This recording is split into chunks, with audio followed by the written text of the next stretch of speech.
Klein, obrigado pela participação. E as lavouras norte-americanas, elas tiveram uma melhora confirmada nesta última segunda-feira, mas a expectativa já era essa e o mercado já vinha ressentido. Como que esse mercado de clima deve se comportar a partir de agora? Porque os números dessas lavouras americanas são muito melhores do que de anos anteriores. Boa tarde, seja bem-vindo. Olá, boa tarde, Fabiano. Obrigado pela oportunidade. Nesse último relatório que tivemos essa semana, que trouxe os números atualizados com relação ao desenvolvimento da safra nos Estados Unidos, na safra americana, tanto para a soja quanto para o milho, veio com números bastante dentro do que o mercado aguardava e bem acima das condições que tivemos no ano passado, né? E isso reflete uma questão bastante interessante em relação ao que o mercado, em termos de precificação, pode se desenvolver daqui para frente, né? Com esse cenário da safra correndo tudo bem, o mercado, a gente tem visto nesses últimos pregões, né, que refletiu bastante nas cotações lá em Chicago. O mercado teve umas quedas bastante acentuadas, e isso é reflexo direto do que promete o desenvolvimento da safra americana. As previsões climáticas indicam, teve aquela preocupação com relação ao furacão, que já se transformou em tempestade tropical e já está se direcionando para outras regiões mais a leste do cinturão e trazendo mais umidade, né, para aquela região, e isso continua desenhando um quadro bastante favorável para o desenvolvimento da lavoura americana. Klein, e nós tivemos ali nessas últimas semanas, as 2 últimas semanas, a contar da semana passada, um momento realmente muito intenso de comercialização de soja aqui no Brasil. Nós estávamos com um prêmio interessante, o dólar lá em cima, com a forte desvalorização do real, e Chicago, eventualmente, inclusive, apresentou altas durante este período. Isso trouxe um destravamento, uma comercialização muito forte de soja. Tem gente que ainda não vendeu, que tem soja para comercializar ainda. Então, a pergunta que eu te faço é o quanto de soja há disponível no Brasil, principalmente no Mato Grosso, para a comercialização, e agora os riscos do desenvolvimento dessa lavoura norte-americana que vem bem. Isso, Fabiano. O farm selling, que a gente chama, né, que é as vendas da safra brasileira, a gente teve esse avanço em percentual de comercialização.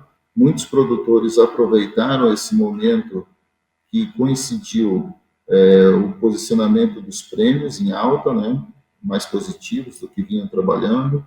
A questão do câmbio em alta também, que favorece muito a formação de preço, principalmente em reais aqui dentro.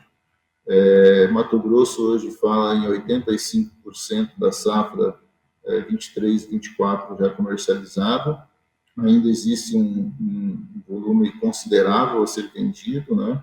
Em termos de Brasil também avançou bastante. Haja visto aí a questão do volume de exportação, o forte programa de exportação que está nesse momento, né? A gente, considerando aí 95 milhões de toneladas o programa de exportação, nós estamos aí com 80% projetado para o final do julho, já realizado. Mas existe uma preocupação para esse excedente ainda que não foi comercializado, né? Do comportamento, do que vem pela frente com relação ao câmbio, né?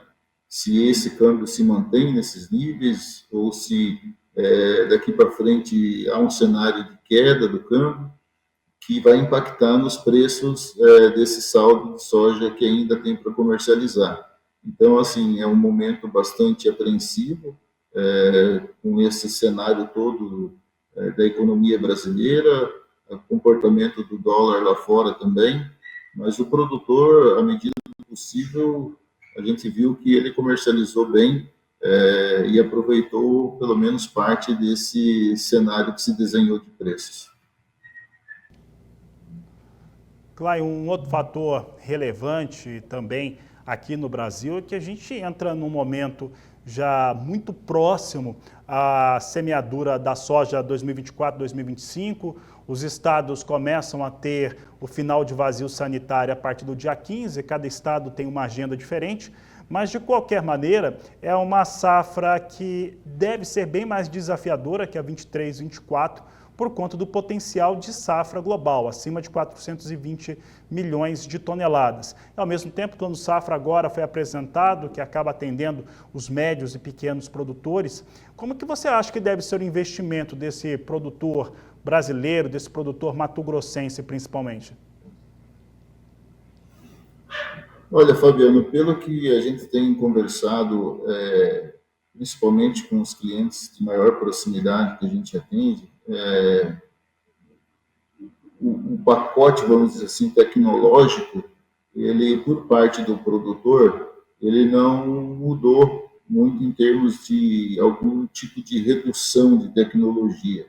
Existe uma preocupação, né, com esse cenário de safra que teve, conversando com o pessoal das sementeiras, em relação à qualidade de semente, em volume disponível de semente, mas é um cenário que todo ano a gente vê que existe no mercado, né?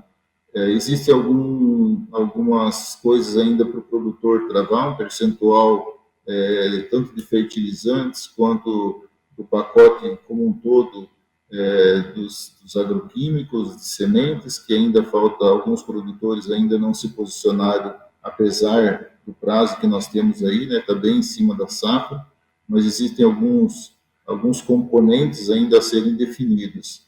Mas eu acredito que, em termos de tecnologia, o produtor vai manter o mesmo nível que ele vem trabalhando, que ele vem se posicionando da porteira para dentro. Aí. Klein, e aí, olhando para esta configuração que já existe, como que esse produtor está negociando a safra 24-25? Como que ele tem formado os lotes para venda? Como é que ele tem antecipado vendas desta próxima safra? Bom, nesse momento que nós tivemos há uns dias atrás e que coincidiu com essa alta do câmbio, safra 24-25 ainda o prêmio está do lado negativo, mas o produtor ele conseguiu travar, nós saímos de 4 a 5% da safra comercializada nesses últimos 30 dias, vamos dizer assim. Hoje o mercado indica 20% da safra 24 e 25 comercializada aqui no Mato Grosso. Então o produtor tem procurado de uma forma bastante ampla atender a demanda, principalmente para os custos de produção, fazer o hedge dos custos, né? Mas o excedente ele está bastante cauteloso, questões climáticas previamente indicam alguma dificuldade na região norte, principalmente aqui na região norte, com relação a início de chuvas, largada de plantio. A soja janeiro praticamente a gente não viu comercialização em grandes volumes, está bem cautelosa. Então, a parte dos custos o produtor tem tentado travar. A parte do excedente está bem cauteloso e bem segmentado as suas vendas, em linha com o cenário do que está hoje o mercado, né? É uma preocupação quando a gente olha para frente, com toda essa pujança de safra a nível mundial, do que o mercado vai se desenhar, do que vem pela frente em formação de preço, aumento de custos e essa relação de troca e do hedging que ele precisa fazer para garantir aí suas margens de lucro. Hernani, para encerrarmos aqui a nossa entrevista, porque a pergunta que eu vou falar também tem ali alguns fatores agronômicos que estão relacionados aos custos de produção e também o desenvolvimento dessas lavouras que ainda vão ser semeadas. Mas nós temos visto ano a ano, ou safra a safra, o custo de produção em sacas subir. Aí eu quero te perguntar qual que é a sua expectativa e como que fica o perfil de dois produtores, o produtor rural que é o titular da terra, o produtor rural que está arrendando terra. Como é que está a viabilidade do negócio hoje no campo? Fabiano, a gente teve um movimento, né, em termos de custo de arrendamento de terras, que ele se elevou muito nos últimos anos. A disputa por terras produtivas, ele subiu muito. Existem arrendamentos que a gente sabe aí, 20 sacos por hectare, 15 sacos por hectare. Num cenário como a gente tem hoje, em relação a preço, para esse produtor, ela é uma conta muito mais difícil de se fechar. Para quem já é um produtor, né, que é proprietário da terra, ele consegue diluir um pouco mais esses custos. Existe essa preocupação em termos, porque quanto maior o custo dele, maior a produtividade para ele diluir esse custo lá na frente. Então, para quem é arrendatário, principalmente nesses níveis de arrendamento bastante expressivos, né? É uma conta bastante difícil de fechar no cenário atual. Tanto a parte dos insumos quanto a parte operacional, né, que envolve todos esses custos operacionais, e além disso, o arrendamento. O produtor hoje tipo 55 sacas, o custo de um produtor com arrendamento, 45 sacas de um produtor que tem a área própria. Então, existe uma diferença bastante grande no fechamento dessa conta entre esses dois modelos de negócio.